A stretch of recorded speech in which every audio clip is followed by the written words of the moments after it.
தேவிக்கு போன் போட்டு பாரு. சொல்லுங்க மாமா. ஏய் எங்கடி போற? பௌர்ணமி இல்ல மாமா, அதான் விளக்கு போடுறதுக்காக அம்மன் கோயிலுக்கு வந்திருக்கேன். சொல்லுங்க மாமா, என்ன விஷயம்? பண்ணாங்கட்டி நீ விளக்கு போடலமே அம்மன் வந்து உங்ககிட்ட கேட்டுச்சா? இப்ப நீ விளக்கு போடுறதெல்லாம் ரொம்ப முக்கியம் இல்ல? ஏய் வீட்டுக்கு வந்து சேரு, உனக்கு இருக்குப்பா. இப்போ இந்த சக்தி வீட்ல தானே இருப்பா, எங்க போய் தொலைஞ்சா? அதான்ப்பா தெரியல.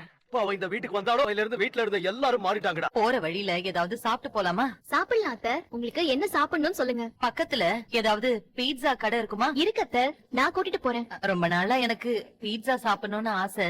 உங்க மாமா கிட்ட கேட்டா திட்டுவாரு, அதான் கேட்காம இருந்துட்டேன். அதனால என்ன அத்தை, நான் உங்களை கூட்டிட்டு போய் வாங்கி தரேன். உங்களுக்கு என்னெல்லாம் வேணுமோ அதை என்கிட்ட தயங்காம கேளுங்க. அண்ணன், போற வழியில அங்க ஒரு ஃபுட் கோர்ட் இருக்கும், அங்க வண்டி நிப்பாட்டுங்க. சரி. இந்த மாதிரி இடத்துக்கெல்லாம் என்ன இது வரைக்கும் யாரும் கூட்டிட்டு வந்ததே இல்ல. இனிமே உங்களை நான் எல்லா இடத்துக்கும் கூட்டிட்டு போறேன். 4 செவத்துக்குள்ள மாமா உங்களை அடக்கி வச்சுட்டாரு. இந்த உலகம் ரொம்ப பெருசத்த, நீங்க பார்த்து சந்தோஷப்பட வேண்டியது நிறைய இருக்கு. வாங்க.